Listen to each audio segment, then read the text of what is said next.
Well, you can't lose them all, and that is not the case here this afternoon as the Philadelphia 76ers defeat the Dallas Mavericks to begin their 6-game road trip, 130-125, and go a little off script with 15 games remaining on the season. Welcome to the PHLY Sixers Postgame Show, presented by Bet365. Download the Bet365 app. Use code PHLY365 when you sign up. Whatever the moment, it's never ordinary at Bet365. Along with Derek Bodner, Kyle Newbeck, I'm Devon Gibbons. Bree is with us. All of you in the chat, we do not have minus the tank helmets because they decided to win the game today and throw things off a little bit. Look at that, the graphic of who everyone is to open the... Look at Bree pulling out all the stops. Look at that. Bree, fantastic. So we got to shout it again.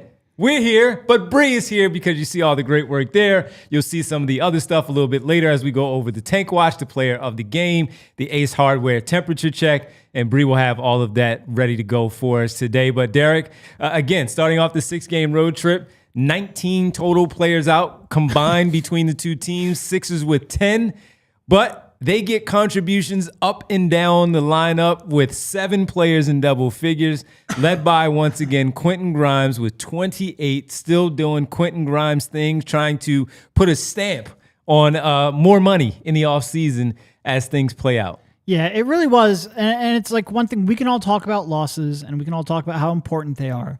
But for the players, especially for the Sixers right now, because there will be some teams like Dallas, for example, a lot of their players are veterans or locked into long-term contracts, don't really have as much to play for.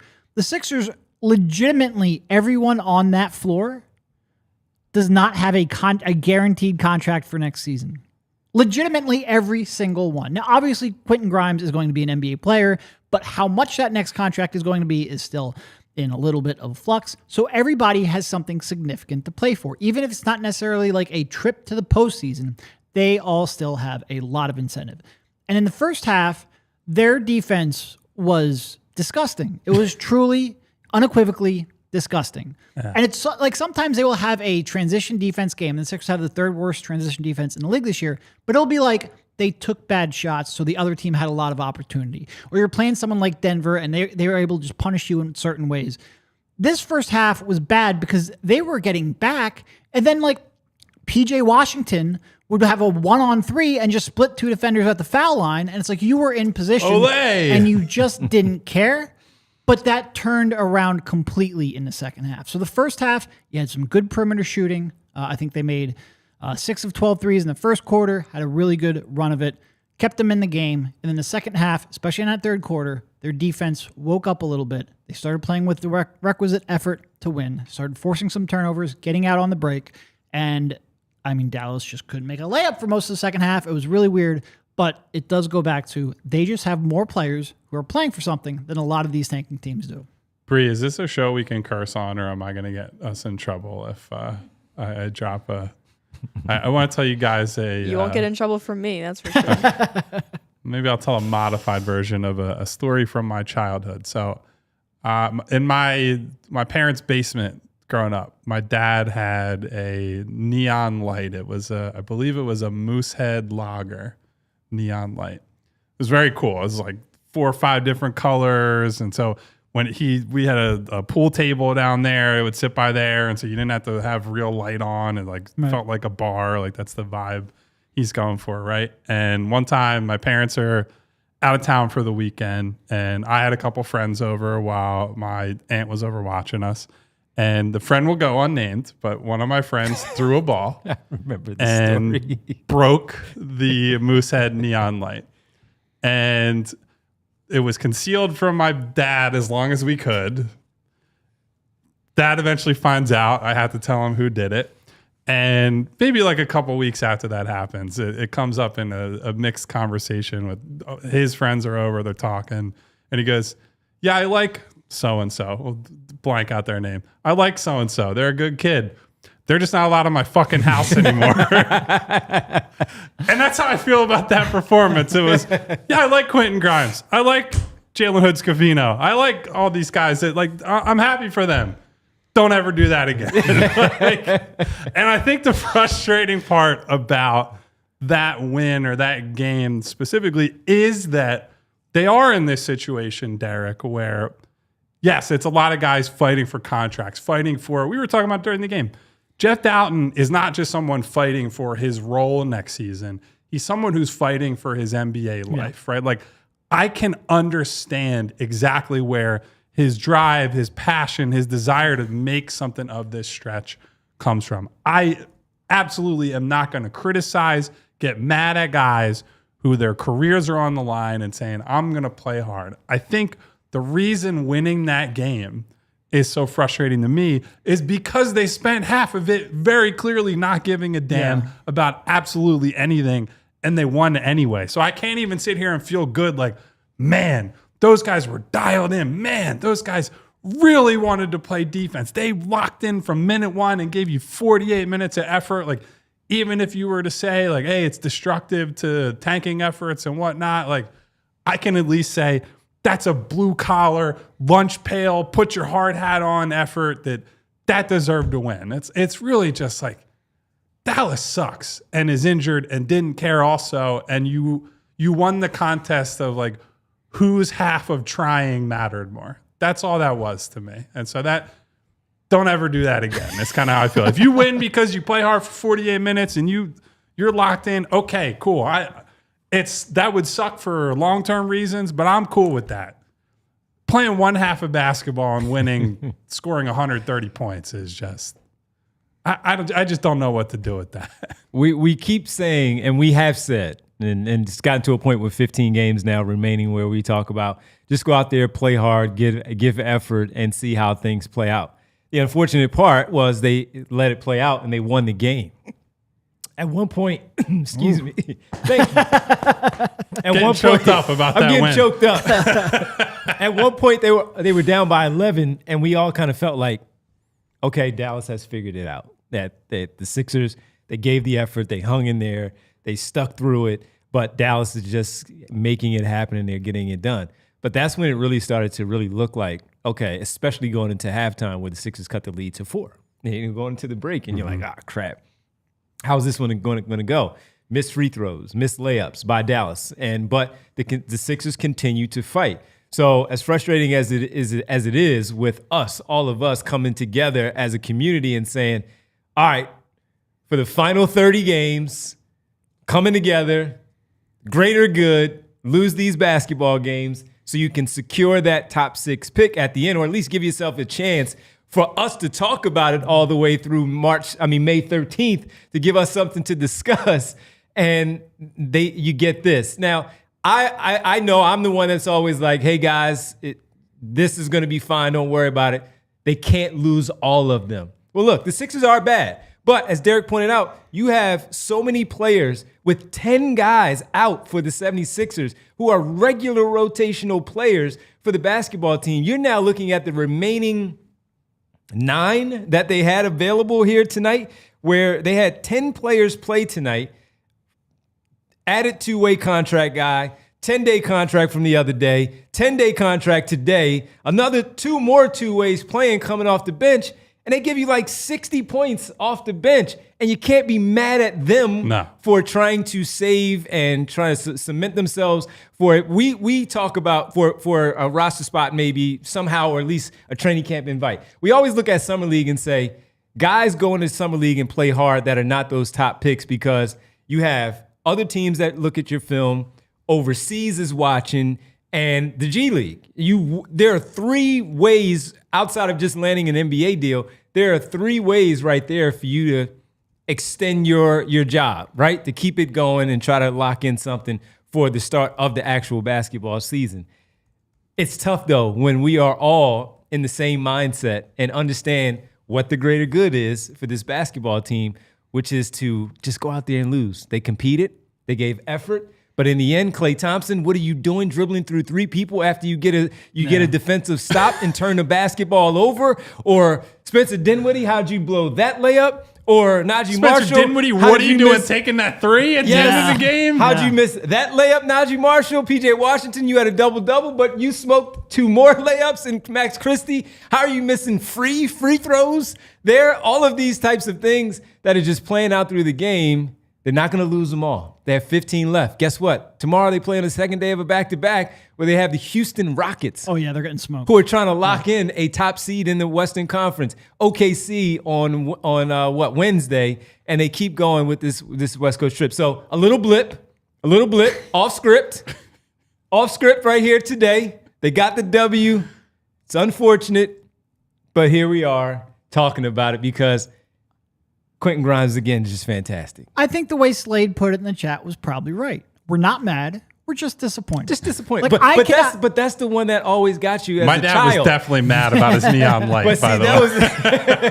But see, no, if we got in trouble, the disappointment one was like, damn, I let my parents down. Yeah. That's the one. And damn, y'all let us down here. We had a situation where my mom bought a brand new couch. We Mm-hmm. were playing Madden, very pissed off. I fell on it, crack. And it was like 2 weeks into her having the couch, but we were able to get that fixed up and put a 2x4 in there. And that sucker lasted for a decade before she found out. didn't So you I have just, so many stories of my stupid friends doing all kinds of. My one friend, and I'd like to say we were kids, but I think I was about 25 at the time, so I should have known better. my but one here we are. friend's dad had a newly bought house that we were able to stay over the one night when I think we were probably in middle school as a bunch of us, and we're as middle school boys still were horsing around in the basement, throwing things around, and my one friend put an elbow through the wall of the basement by accident, and he goes upstairs, and it's my buddy Johnny's dad. I think he's a listener to the show. He goes, "Mr. Shields, I'm really sorry, but like I need to show you something."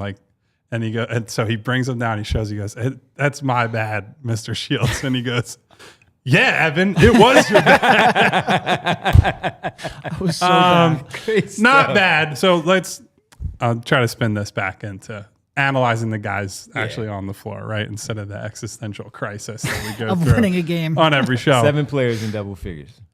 Quentin Grimes continues to just, exceed all expectations you could have had for him. And there was a thought I had during this game where it's like, watching PJ Washington go off against this hospital Sixers team, I don't want to get too wrapped up in the individual production right now. You always try to take into account, like, hey, if guys can get into a rhythm and have basically unlimited rope to do whatever you want on offense, like, you're going to put up points, right? But I do think outside of maybe the end of the game, which you want Quentin Grimes to take it himself because he's the best shot creator you have right now and he's the guy that's on a run, I don't see a guy who's just hijacking the offense. Right now, it's a little easier to say that when he makes basically every mid-range pull-up jumper. It's like, well, it doesn't feel like you're hijacking it if you're successful, right? And maybe I would feel differently if he's not as in as much of a shooting groove. But what I see and what I saw in the third quarter onward was a guy that created a lot of his own offense by really locking in on defense, right? Like playing some aggressive on-ball defense, playing help defense where maybe Yabusele's the initial guy who got to a spot and slowed somebody down, and then Grimes is pinching in from the corner, pinching in from up top, stunning against the driver, getting his hand in there, and playing basketball that's translatable, right? That's something that when Tyrese Maxey, Jared McCain, maybe Paul George, maybe Joel Embiid, assuming those guys are alive and playing basketball next season at some point, that's the stuff that he needs to do, right? It is to take defense, turn it into offense, score some easy ones in transition, get it, because great athlete, can get ahead of the pack and is clearly very capable of the steal and score, just going on a solo the other way and going by himself. So that stuff right now is the stuff, like he only shot 2 for 7 from 3, right? This isn't a dominant offensive performance as a shooter. Like that's what he's been doing a lot lately is just, well, he's unconscious. He's going to pull up on people and hit shots over outstretched arms.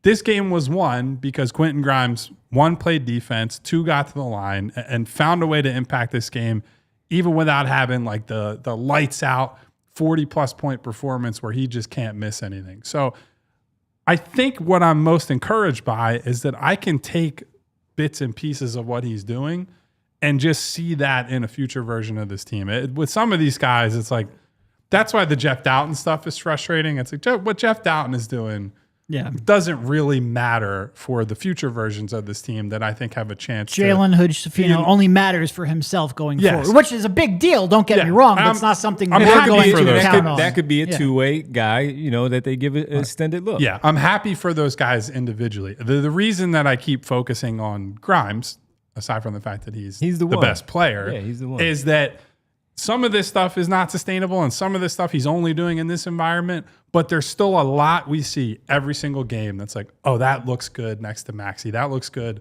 playing off of Joel Embiid. That looks good with any lineup that you can assemble. Like he really just, the more time that they get with him, he just does feel like that prototypical two-guard, top six rotation type player that can be here for the foreseeable future. And no matter what they do with the other stars, no matter what they do with the roster, that guy has a place. And even if you're getting like truly dialing in Quentin Grimes right now because of the contract and everything else, it's, good for him, right? There are other guys that in the same situation would melt down under the pressure or not handle it well or turn into just like jacking up shots everywhere at any time. And while there's a little bit of that, I don't think there's a ton, and I like the selective restraint that he has shown as the number one option.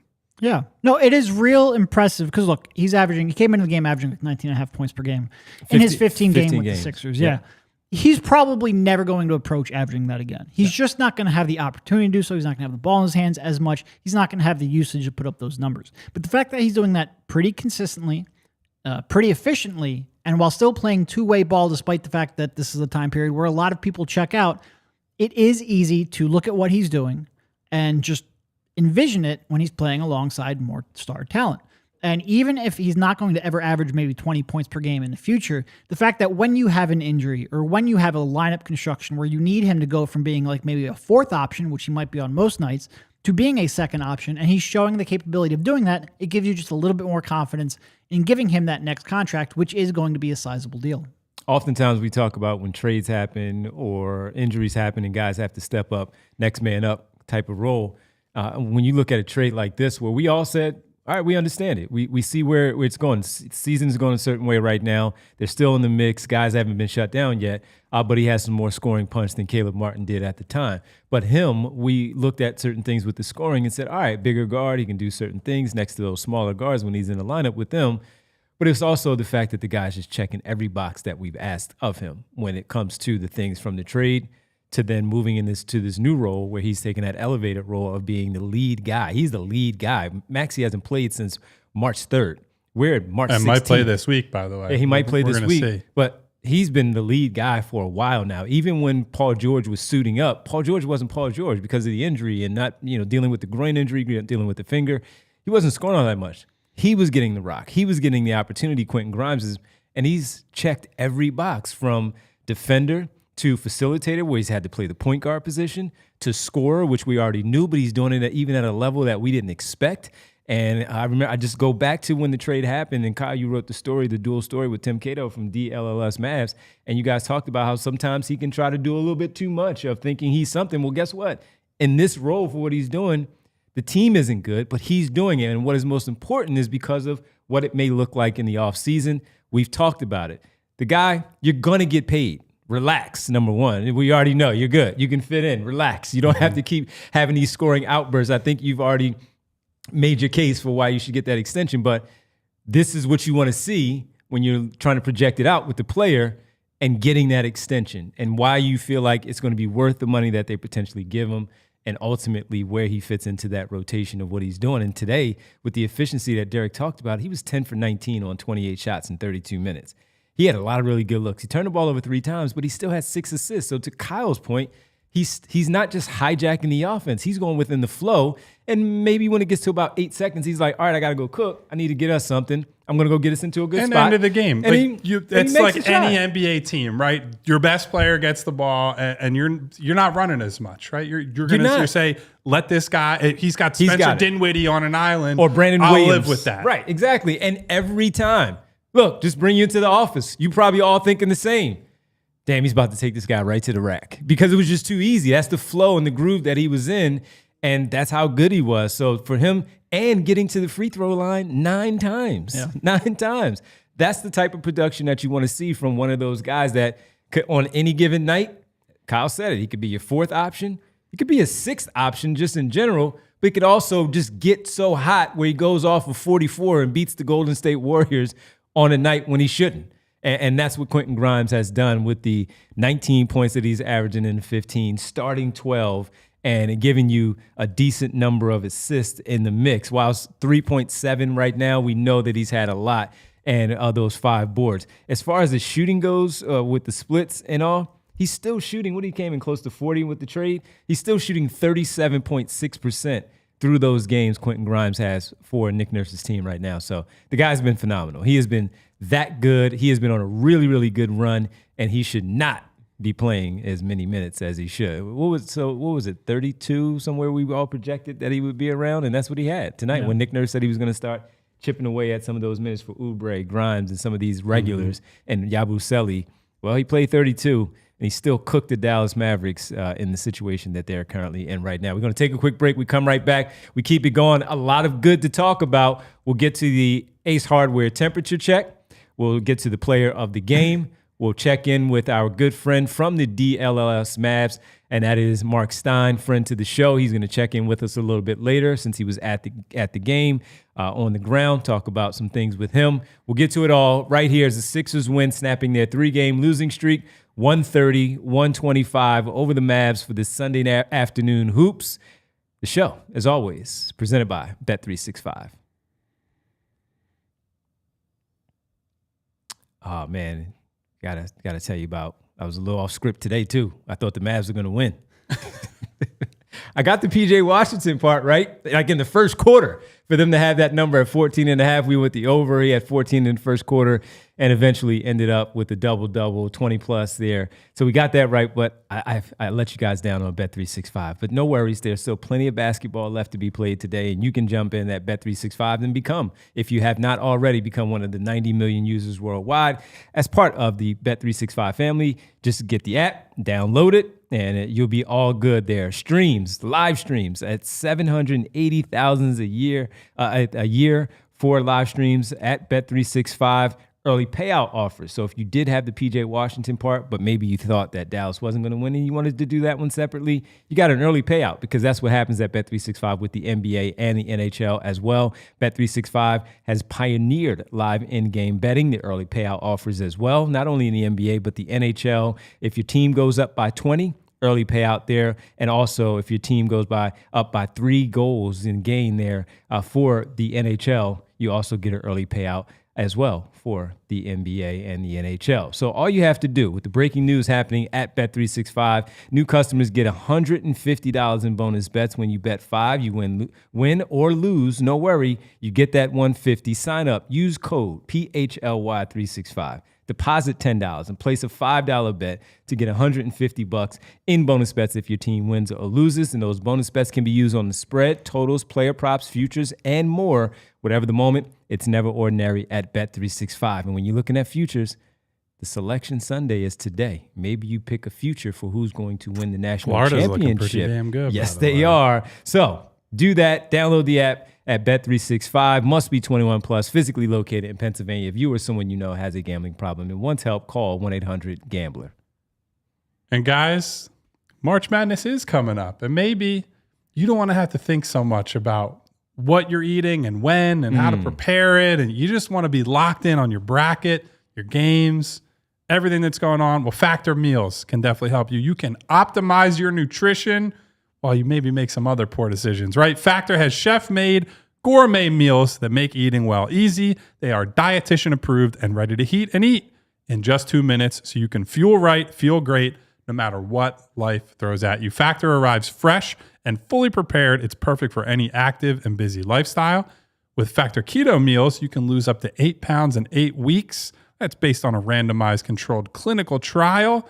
Results will obviously vary depending on diet and exercise, but they have all different options across different dietary preferences. So it's easy to pick meals that are tailored to your goals.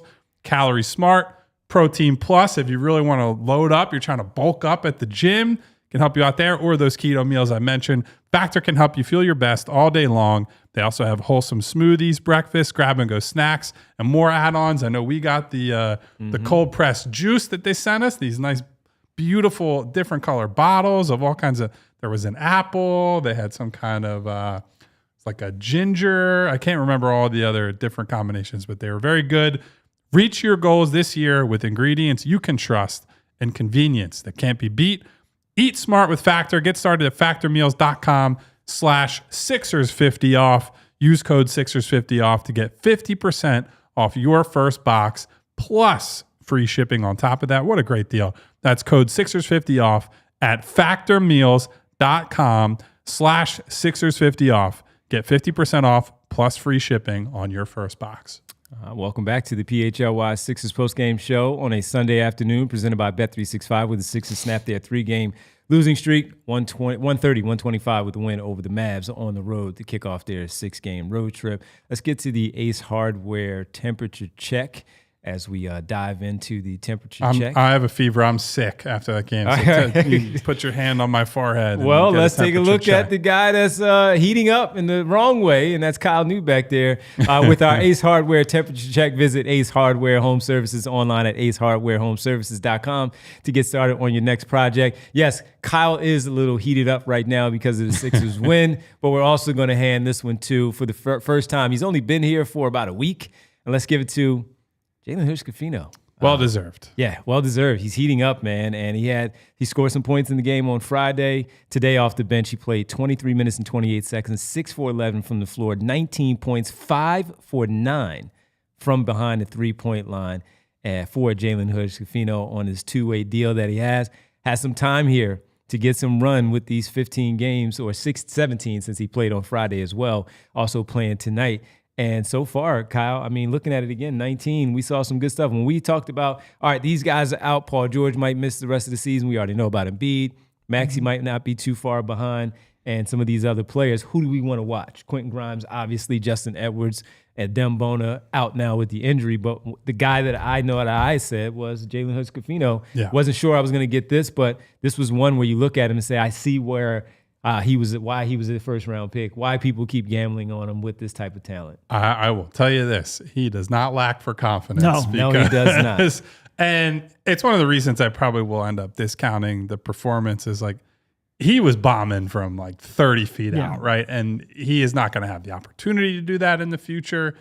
Probably is not going to make those shots in the future, quite frankly. But when he has it rolling, he is a really confident pull-up shooter. And there's also some nice stuff he did tonight operating off the ball. Like I thought at least one of the threes he hit in I think it was the first half.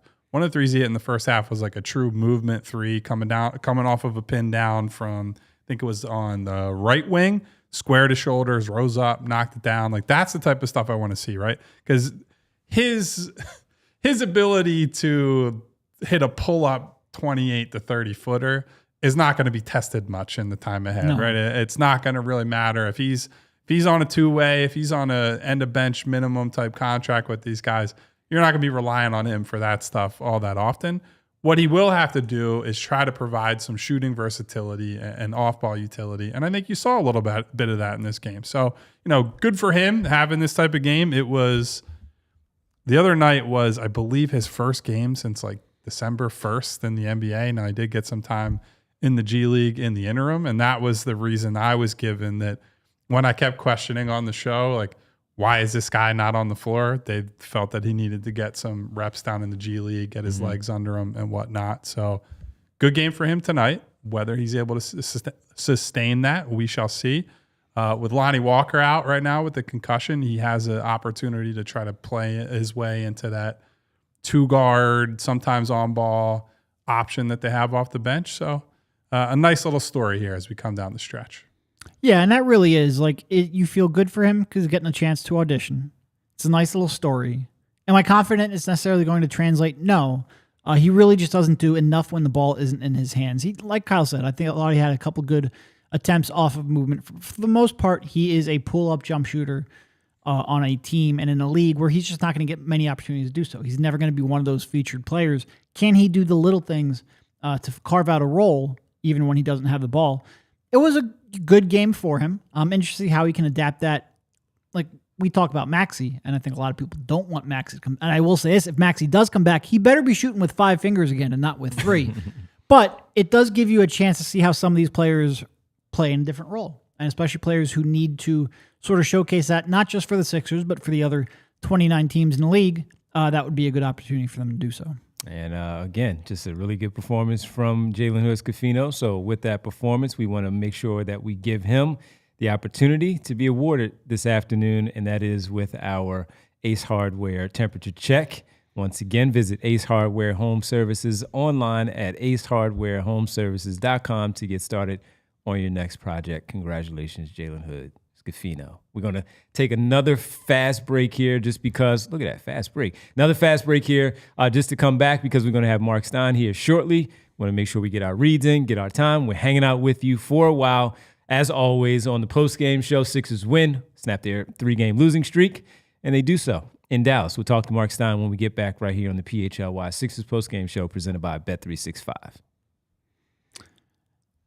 I always love it when we get these money managing reads because, like, I spent how much on Wawa last month? I need these in the worst I've seen way. plenty of diet sodas worst way. in this room. Finances can be messy and confusing. Monarch Money acts like your personal CFO, giving you full visibility and control so you can stop earning and start growing. It's more than your average budgeting app. Monarch Money is a complete financial command center for your accounts, investments, and goals. Start managing your finances to build the life you actually want. Monarch Money makes managing money simple, even for busy lives. With all your accounts, credit cards, and investments in one place, you'll always know where your money stands without the hassle. Track your spending, savings, and investments effortlessly so you can focus on what matters most, making your biggest life goals a reality. Monarch Money was named the Wall Street Journal's best budgeting app of 2025 and the top recommended personal finance app by users and experts with over 30,000 5-star reviews. Get control of your overall finances with Monarch Money. Use code PHLY at monarchmoney.com in your browser for half off your first year. That's 50% off. Going Van Gogh on this one. That's 50% off your first year at monarchmoney.com with code PHLY. Well, if you have a problem with the ear, just send you to Rothman Orthopedics and get that fixed right away. No worries. And if there were ever a time to talk about Rothman Orthopedics right now, it was after this afternoon's game with all of those players down with the combined Philadelphia and Dallas rosters. A total of, overall, 19 players missing.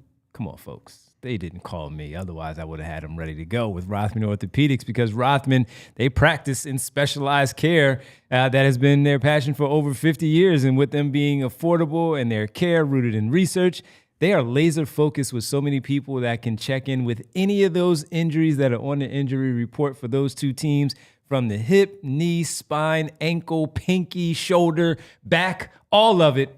Rothman Orthopedics, they have you covered overall. Since 1970, their physicians have remained committed to research, innovation, and minimally invasive procedures to get you back to what you specialize in. They are Rothman Orthopedics, and they specialize in you and me as well because of my ACL and my Achilles, and they need to talk to those two franchises about getting some of those players back on the floor. If you need a quick fix and you need to get in, not a quick fix, but a quick, hey, I need to get checked out quickly right now, Rothman proudly serves dozens of communities across Pennsylvania and New Jersey with 30-plus convenient offices, urgent cares, and walk-in centers.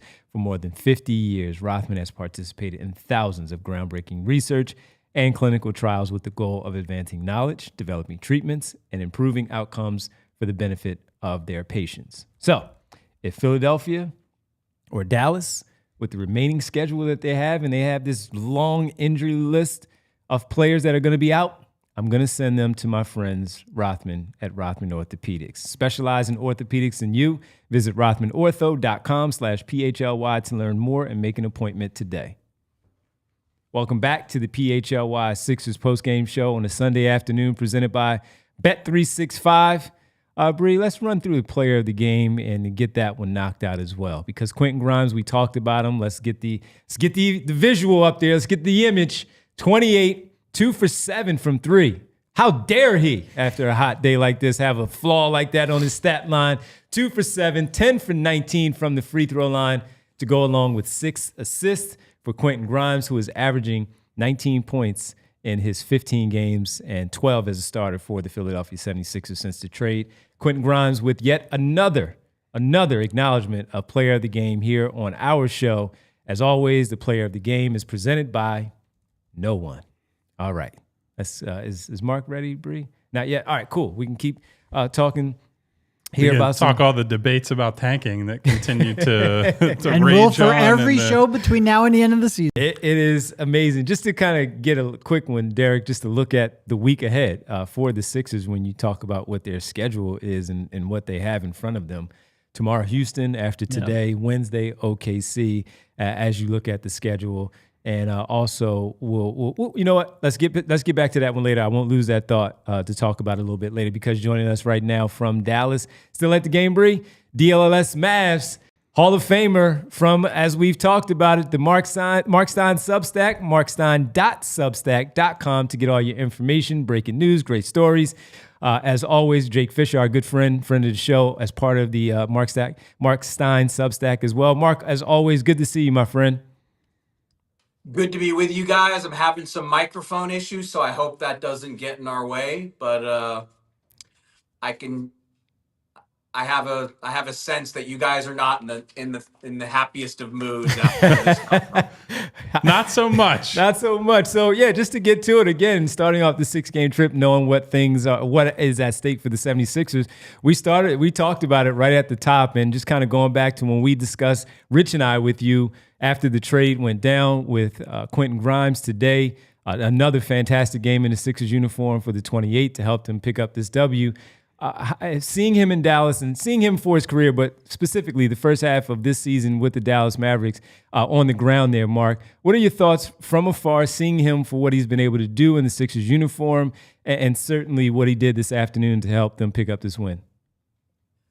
Well, look, the way he's been playing with the Sixers so shorthanded, I mean, nothing compares to the dismay about the Luka trade, but Mavs fans are very unhappy to see what Quentin Grimes has gone on to Philly and been able to do. I mean, it is another source of frustration for a fan base that has been, beaten up and dealing with a lot here for the last 6 weeks. So, this was obviously not the first time Quentin Grimes has had a big scoring game. And so I don't think anyone is surprised at this point. But, that trade, and I actually would say, when the Mavs made that trade, I understood what they were doing there. The Mavs have been very vulnerable on the wing since losing Derek Jones Jr. in free agency. And Caleb Martin, when healthy and playing, is for sure the best wing defender that Dallas would have. And when the Mavs made that trade, they had just made the Luka trade. Kyrie was fully operational, fully healthy. Anthony Davis had yet to even make his Mavs debut. Dallas made that move thinking, okay, we are going to get a top flight wing defender who has done it in the playoffs and who fits a clear need that the team has. And then on top of that, the fact that Caleb Martin was signed to the kind of long-term contract at sub $8 million a year that Dallas wanted for its overall payroll picture. But then the way things work out, Caleb Martin can't play for a month because of the hip injury, can't play here for a month. We know what happened with both AD and Kyrie, and now the Mavs are in this crazy financial situation where they can only spend $50K for the rest of the season and they have an open roster spot and can't use it. They can't sign someone. So I kind of thought that the real tenor of our discussion today was going to be this was the season from hell bowl today. Philly at Dallas. This was supposed to be an ABC game. Instead, these are two presumed title contenders that have just had miserable seasons. And so I was going to ask you guys, make the case, who's had it worse? The Sixers and their fans, or the Mavs and their fans? That was more my Well, we did curiosity. actually have this debate a little bit during our pregame show. So I'm curious your answer to it, because I think the mindset I have is that the Mavs gave up so much of their long-term runway to try to go all in on the next 3 years. So what's happened to them seems tougher to handle than what's happened to the Sixers. But I'd be curious your perspective on that. Yeah, look, I mean, I'm going to try to be as balanced about it because obviously I live in Dallas, Right. so I feel the Mavs pain so much more acutely than I could say that I could identify with the frustrations of Sixers fans. But look, I know the Sixers fans are just, they thought they were getting a championship team. And how many times did we see Embiid, Paul George, and Maxey play together? Was it 13 times? Some number that low? A So, vanishingly small number. yeah, I mean, it's so low that you can't even remember it. And so I do not want to diminish what Sixers fans, Sixers observers like you guys, like, I do not want to diminish what people in Philly have gone through. I would just say that, look, this is my 32nd season. I've never seen a trade like the Luka trade. I have never seen a fan base as wounded by a move like I've seen with this fan base. Again, I covered Shaquille. I was a Laker beat writer when Shaquille O'Neal left the Magic to go to the Lakers. So I literally watched that from very close range. And I certainly covered LeBron leaving Cleveland for Miami and Kevin Durant leaving Oklahoma City for Golden State. I covered all those stories from very close range, but the player made the choice in all of those circumstances, in all of those past episodes. And this is the team deciding to trade its 25-year-old generational superstar when he was not asking to go. And that's what makes it such, 6 weeks later, Mavs fans still can't even stomach talking about it. Mark, circling back on the Grimes stuff real quick, because you're talking about your experience of covering the league and the ebbs and flows of it and whatnot. Do you have any sense or even like an educated guess of how much this stretch from Grimes has changed maybe his contract picture or what he might get in the summer? Because, on the one hand, he's had a weird career, right? Where 4 teams in 4 years has not stuck, despite the fact that he does look like this kind of prototypical 3-and-D, 2-guard type guy.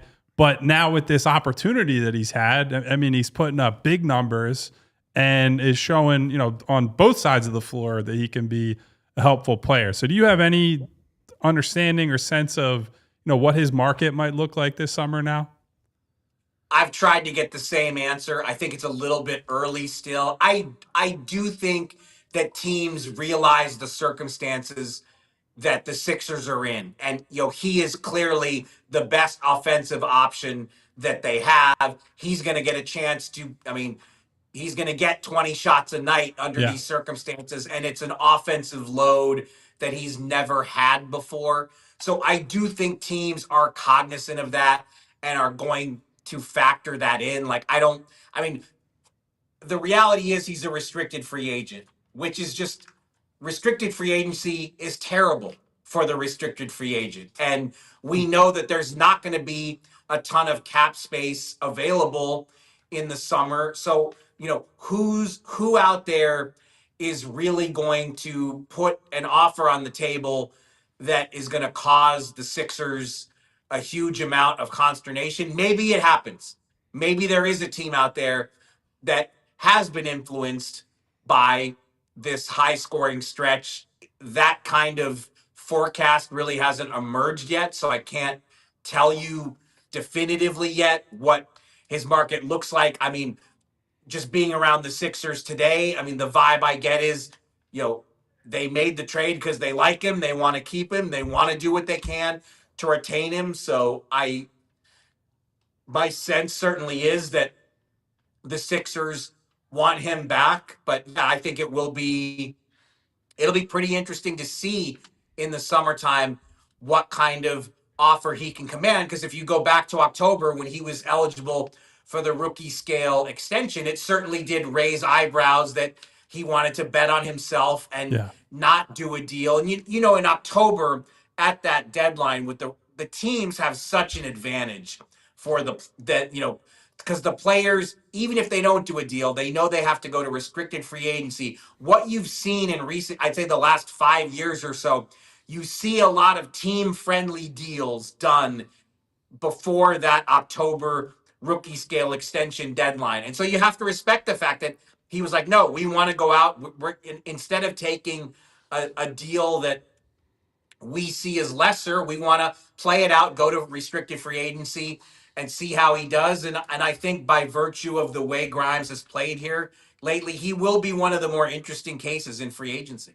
And that was what? That was 327 that he turned down in the fall? No, 327 is what Najee Marshall received. Okay. What I reported at the time was the Mavericks were believed to be willing to pay him something in that range. Okay. It was going to be lower than that. So it was going to be less than 327. I think it was more in line with the range that Caleb Martin's in. And so, that's like, approaching 8 or sub 8. And so, he decided at the time that he would rather play it out and go to free agency.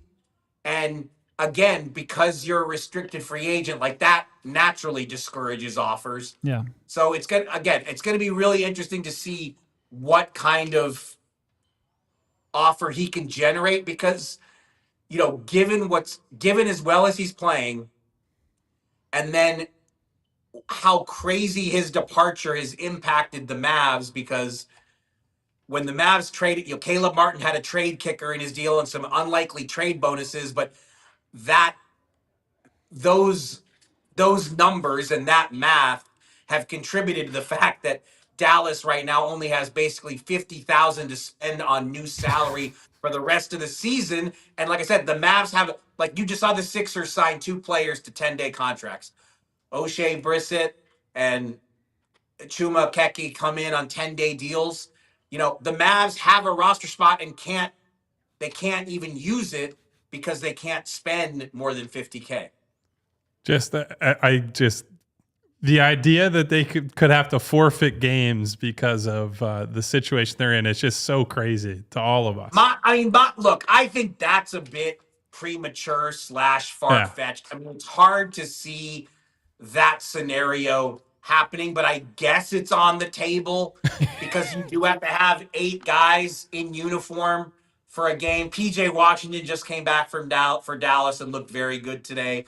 So like I said, it's hard for me to see it getting to that point where there's actually a forfeit, but I think the Mavs fans have been conditioned at this point to just like expect the worst because of how things have gone. Welcome to the club, Dallas fans. I hate to bring you into our circle of misery, but this has been, the Sixers have been much better off than a lot of franchises in recent years. But certainly everything that can go wrong in a bizarre and disastrous way ends up going wrong at some point. So sorry to Dallas fans, but misery loves company and all that.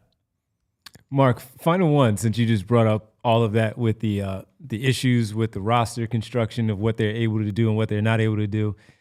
You just said it, 32 years you've been covering this league. Have you ever seen a situation where, and you've been around a lot, where maybe some teams were motivated not to actually win games at the end of a campaign, but 19 total players out for an NBA basketball game? Have you ever seen anything like that?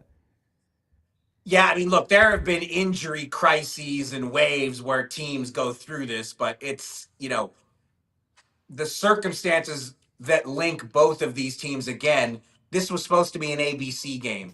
This was supposed to be, this was supposed to be 2 potential title teams battling with basically a month left in the regular season as a marquee springtime matchup. I mean, you could even say potential NBA Finals preview. I mean, when the schedule was made in August, that is what people looked at these teams, and they were in that conversation. So to see the injury lists from both teams, which are just crazy long, and again, in the offseason, I was certainly among those people saying the Sixers won the offseason. In the offseason, it felt like everything went right for Philly. Like everything they asked Tyrese Maxey to hold off on getting paid a year and then delivered on building the star trio that they promised him and still maxed out Maxey. I think maybe you guys have seen me write about this before. I still write everything on my old BlackBerry, the first draft of everything I write. And when I put in Maxey, my autocorrect still changes it to maxed every single time. Yes, Maxey got maxed. I mean, they looked in the summer like everything was going right. And obviously everything has gone wrong. And then on the Dallas side of it, again, I've covered the league a long time. I've seen a bazillion trades. I've never seen a trade like this. Of a player, a generational talent being traded at this juncture of his career when he wasn't angling to go. And then on top of that, Dallas has had 5 to 10 more calamities since the trade, some of them self-inflicted. And so, yeah, I mean, I cannot remember I cannot remember circumstances quite like these. My BlackBerry spent a postseason run calling Iguodala Piggy, which was not the best autocorrect to have, but could be worse, I guess. Well, Mark, we appreciate your time on this afternoon, man. Make sure you folks, go check them out at the DLLS Mavs, our sister station there, our other group there in Dallas, doing a fantastic job launching in the fall. Doing tremendous work. And also make sure you check out markstein.substack.com to check out the Hall of Famer and the great writing, and subscribe to the Substack. Mark, thanks as always, man. I'm sure we'll talk at some point again. It may not be the regular season, but certainly in the off season as things start to play out. Enjoy the rest of your Sunday, and we'll talk to you soon. Thanks. Thank you, Mark. We will be talking about that top 6 protected pick. No doubt. No doubt. Fingers crossed. Sweating it out, Fingers baby. crossed. Sweating it out. Thank you, Mark. Appreciate it. Marc Stein joining us once All right, again. guys, take care. From the DLLS Mavs, hanging out with some great information. It's bad when you guys said it in the pregame, but even postgame, and Mark has to say it 3 different times about how bad that trade was with the Luka Doncic situation. And we went from subject to subject to subject, and he couldn't help himself because he's right. It is. It's truly like, usually I can at least see a team's perspective. Even if it's a bad trade, even if it's a wrong decision, I can understand where they're coming from. This is the most indefensible trade I have ever seen. You know what's funny too, and I know our buddy Tim Bontemps at ESPN brought this up on their podcast, The Hoop Collective. There's actually an argument for now you should probably trade Anthony Davis. Yes. Yeah, because absolutely. of everything that's happened, right? Because their whole justification for making this move was they thought that they were making win now moves, right? Yes. Like, we have Kyrie and now we have Anthony Davis. We get Christie as a rotation guy. Caleb Martin in a separate deal for Grimes. Like, you're pushing in chips and consolidating because you're saying, however wrong you think this is, that we think we can win in the next 2 years was their timeline they gave. Well, 1 year is shot. Next year is almost certainly shot unless Kyrie Irving is injected with the super serum and comes back and somehow is going crazy in the second half. But there is a really strong case now that not only should you not try to build with these guys, but you should just blow it up entirely. Like, what a crazy place to be in for a team that 2 months ago, even if he was hurt and out for a bit, you still had 25-year-old Luka Doncic to build around for the foreseeable future, potentially for his entire career, based on what we've heard about. There's been no suggestion that Luka was like looking for the exit door and next summer was going to be like, hey, what are my options in free agency? Like, all signs are, even if he hadn't verbalized it, it was still like, he'll be here. Mm-hmm. It really is. It's one thing wild to be like, I don't want this 25-year-old MVP caliber player. Yeah. Okay, that's ridiculous, but okay, to not canvass the league for a trade. I up at Sloan, I was talking to a Western Conference exec on a contending team who was irate that he never got a chance to bid on it. Irate. And I understand. You spend all of this time accumulating assets just for that one specific piece to become available. He's available, and you don't even have a chance to bid on it. It's just malpractice. It was absolute malpractice. Once again, Lakers fighting for a 2 seed in the Western Conference after acquiring Luka Doncic with that trade. So, yeah, Tough one. That's how bad that trade. He said 6 weeks, and I'm like, damn, that was 6 weeks ago. We're still talking about it as if it happened 2 weeks ago. And certainly in Dallas, the way that they still have to talk about it in the manner that they did following the Davis injury, the Kyrie Irving injury, and when you put that team together, Caleb Martin, the belief and all the stuff around it was, yeah, we need a longer wing and defend those guys out west. Not this season, you're not.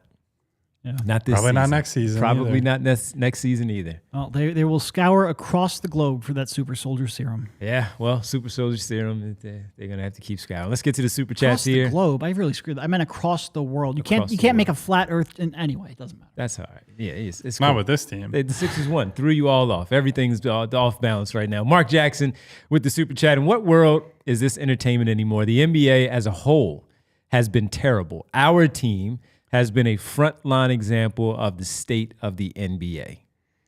So, like, I guess he's talking about tanking? Because Dallas isn't tanking. They're just injured.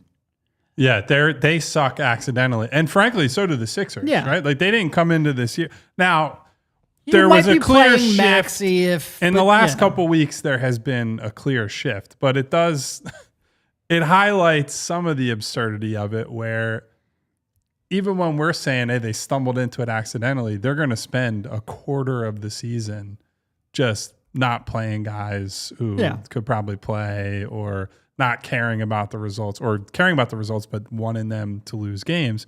Again, so we talked about this pregame, right? All the different incentives.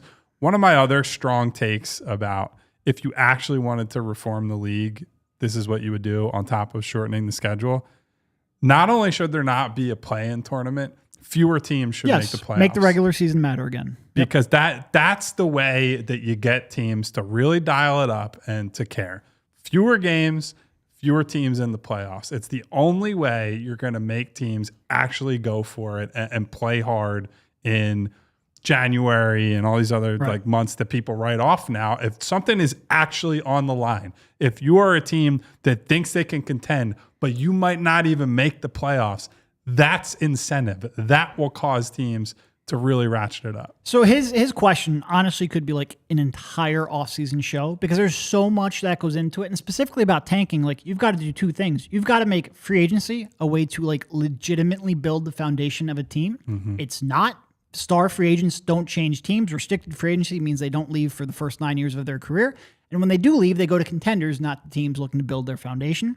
And you need to, really make it so that cap space has an impact. Otherwise, your only way to get that first piece, that franchise-defining piece, is through the draft. And you've just got to fundamentally change that equation. Otherwise, you're just saying, like, all right, we're going to make it less likely that your tanking strategy works, but you're not actually going to change it. And yeah, you might not, like with the flattened lottery odds, teams might not be gunning for that worst record, but now you've got more teams gunning for the worst 4 or 5 or 6 records because there's so much more incentive. You just shifted the incentive rather than changing the core problem of it.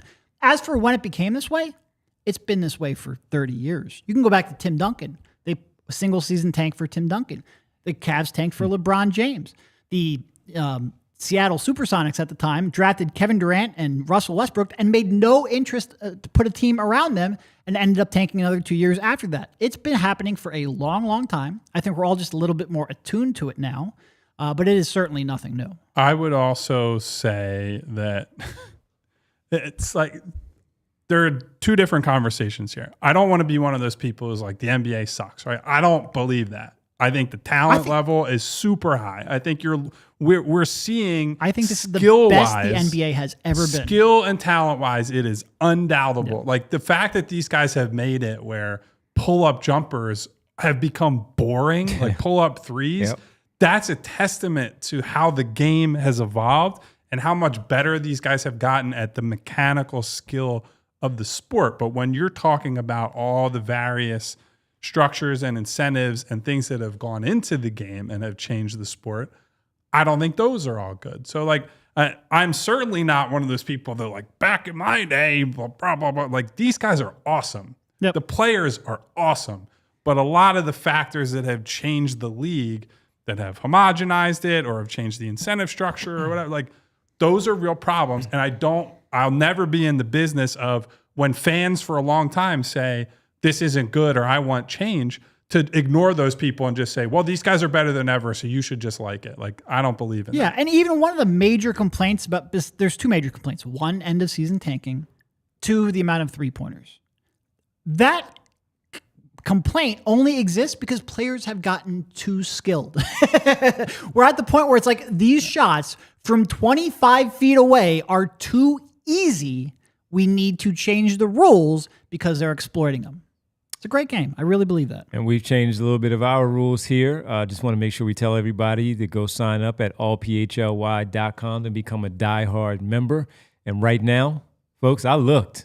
It's still $36 for your first year. Bargain! At allphly.com. So go take advantage of the free agent frenzy, upgrade your fandom, join the ultimate PHLY sports community for just $36 in your first year. You also get a t-shirt to go with that. Selfishly, I ask you to go get the PHLY Sixers t-shirt.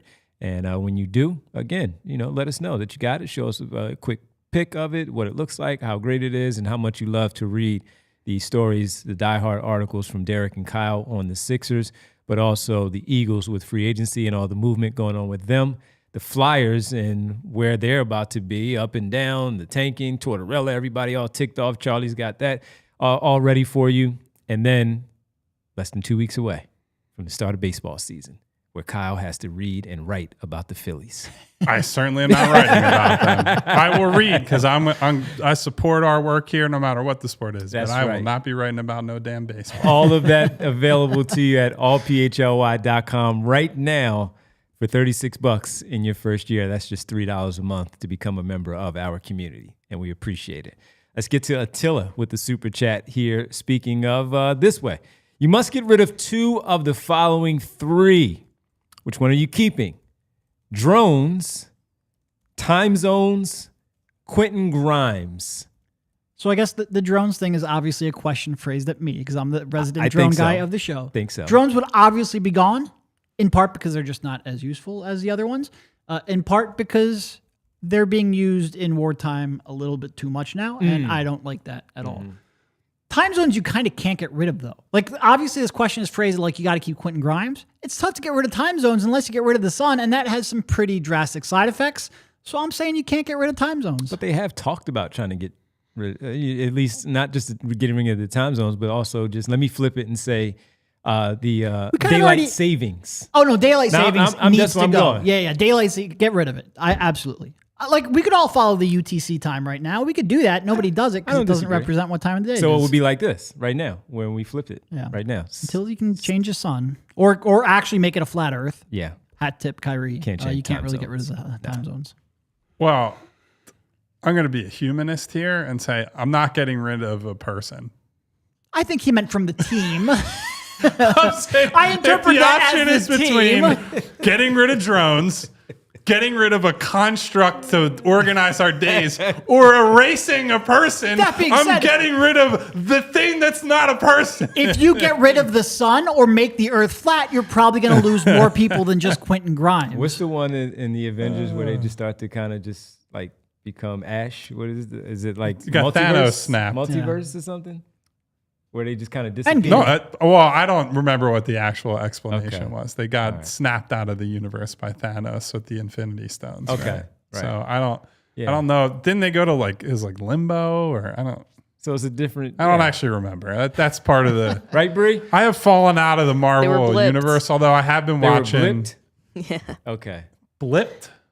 The blip was like the time period between like Yeah, it was like where 5 they got years or something snapped like out that. of. Yeah. So they basically just like lose all consciousness until they get Oh, snapped so it back. was like it didn't. You're like you're like in limbo with like no conscience or anything. And yeah, it was, So it it's was like Infinity Severance. War. It was Okay. Infinity War. Exactly. Igavini's like, oh, Devon.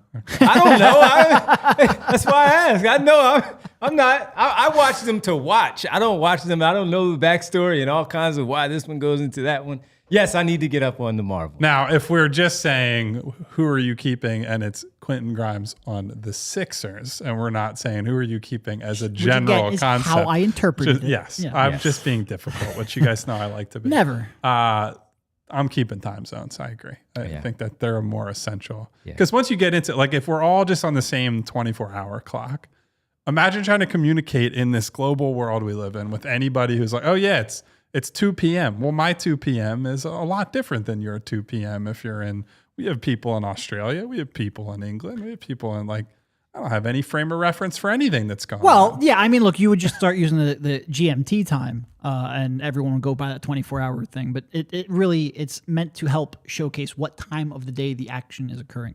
It doesn't matter. And my bad, everybody, on the lack of Infinity Wars and knowledge that I don't I have. watched Infinity War one time, like however many years 7 ago. years ago, Yeah, whatever, like yeah. relax. Well, Guy Gavini said you're good, and Jess was saying yes, it's the blip. Then again, they and, did spend like a decade building to that one, so it was kind of a big one. maybe we'll be in the next movie. Well, I am We'll be in watching. it. So I want to watch the new Daredevil series, the revival, and I realized as I went to watch it, I was like, "Damn, I forgot there was a third season of Daredevil I never watched. Yeah, Maybe I didn't finish should that one either. rush through that one." So I've been kind of watching that one. All right. Kind of watching Kinda. 3 other different shows right now. Yeah, it's lower on the priority Lower list. on the priority. All right, let's get to the Tank Watch. Is that what we're left with here, Bree? Is this the last one that we need to? Let's get the Tank Watch in there tonight, 6 p.m., everybody. This is your watching homework Scoot assignment. Henderson, I need you to find your rookie form because you've been playing better. The Raptors need this win, and the Brooklyn Nets definitely need this win. All right, so 2 games tonight, both at 6 p.m. And Atlanta, that's the other team the Sixers play along this 4-game work week that they're going to have coming up. They play them next Sunday, but Atlanta hosting the Brooklyn Nets, and then the Toronto Raptors taking on the Portland Trail Blazers tonight, both 6 p.m. games. So, of course, you don't necessarily have to watch them, but check in and see where your team falls in the mix because the Sixers, again, all script today with the win, with the victory. People are making fantasy Marvel matchups for us in here, or at least for you two. I didn't see one for me. We have Derek versus the Hulk. I don't know if I like that one. We have Devon versus Ant-Man. Paul Rudd is the best. I will not make a follow-up comment, I promise, because I love Devon dearly. Thank you. I don't know who I would go. Who's the loudest and most obnoxious character? It'd be me versus them. Is it Iron Man? Is it? Well, He certainly- Loki is loud and That's obnoxious. fair. That's fair. I have some Loki energy, I would say. Okay. Deadpool. Derogatory. Deadpool's the most Oh, loud. Deadpool He's is the definitely most loud and loudest. obnoxious. What up, Ryan By Reynolds? default, that's my boy. That's your boy. My boy, Ryan Reynolds. He's in the Mint Mobile. MCU now, right? They got brought over? I believe so because of I haven't seen Deadpool and Wolverine, Right. but I think he's. I think they and right. X-Men got brought over too, yeah. I don't. See, I haven't again, seen that, so. Igavini, that's why I don't know what the hell is going on. They're I don't know where they're coming from to get into these universes, to be in the movies together and all I've been of that deep stuff. in the Rivals wormhole. Speaking of Marvel, that someone said Kyle versus Groot. I'm losing that matchup. Groot definitely passes the Kyle Now, Newman height test are we for the talking record. Groot or Andre Drummond Groot? Or Baby Groot. Yeah. Even Baby Groot. Like he has actual superpowers. I'm just a guy. I'm not taking myself against any of these people. I think that was Mars sort of says implied, Kyle yeah. versus 6-foot Marvel NBA guards. there you have Darkness, Kyle Mann. I There's learned that. apparently, by the way, and this is a Rivals crossover, that canonically Squirrel Girl might be the strongest Marvel character. Wait a second. Because Who Squirrel the hell Girl, is that? Thank that's you, someone Devon. who has not played the game. But Squirrel Girl apparently is like a joke character, but she only pops up and kicks everybody's ass. So it's like canonically, if you go by what's in the So she's never comics. appeared in the movies? No, because and then listen, I'm learning about different Marvel characters. I didn't know. Did you know there's a Marvel character called Jeff the Land Shark? No. And it's a shark course that looks like a dog. Bree, No. can you? I'll see if I can. By pull the up way, a Jess picture of says Hawkeye versus Kyle. We are completely Hawkeye. off the rails now. Jeff the Land. 15 Look, I games mean, left. Devon, I can show you on my screen. Look at this. It's Little like effort. a Sharknado. It Shark. looks insane. It does. So yes, I am learning because of my commitment to playing Marvel Rivals that there are lots Okay. of different. All right. Squirrel Girl, that threw me for a loop because the Squirrel name Girl. itself is just like, come on. She's going to come into the Marvel universe when they're all fighting and kick somebody's ass. I'm pretty sure Squirrel Girl like beat the Hulk or something, See? which the Hulk is supposed to be the. She's been around since Or maybe 1991. Maybe I she had beat no idea. Thanos. Like I I don't know. How's she not in the movies yet? I mean, of Probably course, because nobody knows about they her. keep extending these and adding all these, not adding these characters, but inserting them from the comics and all that stuff. Bria, you know Squirrel Girl and her impact? From the Okay, game. Squirrel That's it. Girl confirmed has beaten Thanos, which it took all the Avengers and Look at that. Look at that. Jeff the Land Shark, Look at ladies Jeff. and gentlemen. What up, Jeff? And Squirrel Girl is frequently accompanied by two normal squirrels called Monkey Joe and Tippy Toe. Monkey Joe and Tippy Toe. Yeah, I don't know why you'd call it squirrel. Squirrel Girl has defeated Deadpool, Kraven the Hunter. I don't know who these two are. Doctor Doom, Korvac, Ego the Living Planet, Galactus, and Thanos. That is a resume right So there. how come they couldn't call on them? That's like Luka Doncic at age 25. Yeah, and you can save some people if you call on them. Squirrel Girl's got his number. What are you doing? I'm just saying, man. I don't know. Bree, we're definitely cutting this one as a video to put out there. That's Shout one out of the- to Jeff the Land Shark What up, and Jeff? Squirrel Girl, even though I hate both of them in Marvel Rivals. All right, it's time to go. It's time to go. But what up, Jeff? Great stuff. We appreciate everybody. Let's get into the world famous roll call. Thank you for being here, everybody, and humoring some ridiculous Marvel conversations as well. We needed it. Thank you to Darkness, Turn first down and the lights. foremost. They were not too bright for the Sixers this afternoon. Thank you, I Gavini. Thank you to Brian Knight, What up, B-Knight? Bootzilla, Valhos, Inigo Yams Toya, Prophet One, my up, girl Yams? Winona, as always. Hey, Nona. Jesse Bond, the #1 Raptors fan in PHLY Sixers. We getting a W tonight, Jesse? Adam Butt. 3 in a row, Adam. Adam 3 Butt in a row. keeps coming in and supporting because make it Adam 4. Butt is invested in the Sixers winning games, just like we're invested in #We the North. Brian Knight with a good suggestion in the chat: a Marvel characters draft in the offseason. When? In the offseason. I need to do some research Yeah. because Yes, know I yes, do. yes, That yes, depends yes. We will on- take that seriously. So down. I'm going to be like the one where they say people who have no idea what's going on at the tournament and they just pick mascots. That's me. give and me I'll the, win. Give me the Silver Surfer. SB Cole checking in What with up, us. E. Cole? Jess with the Purple Heart. Hey, Jess. INS checking in. Did I say INS. Bootzilla? Yeah, I'm she saying said Boots, it but we'll again. do it again. What up, Boots? Because Boots is here quite often. Mellow 3-point. Barbara Carroll. Hey, B. Attila had a super chat. I also believe Mark Jackson had our Yes. other super chat that sparked our NBA What up, y'all? conversation. Our guy Al, the 2-minute warning. What up, Al? Money Moore, public enemy number 15 at this point. I Yeah, think. he's way down the list, but he's still. He's staying out of trouble these days, but Yeah. he's still Definitely hanging below out with Jeff us. Doughton. And Jeff the Land Shark. Jorge. And Spencer Dinwiddie. Thank you, Jorge, for coming through. Ryan, thank you for stopping by. Super dope hip hop. I believe is a big Colts fan. Hip hop so. is always super dope. Colts, Sixers. I don't know. Maybe he's just he or she is just a big basketball fan. Thank you, Super Dope Hip Hop, for checking in. I keep scrolling and I'm running out of real estate. Big AD 97. What up, Anthony Davis? Maybe a different AD. I don't know. Aaron Who's to Donald? say? Thank you to everybody who was in here today for being with us. And thank you to the great Marc Stein. Marc Stein. Yes. Helping us get through a Sunday win post game.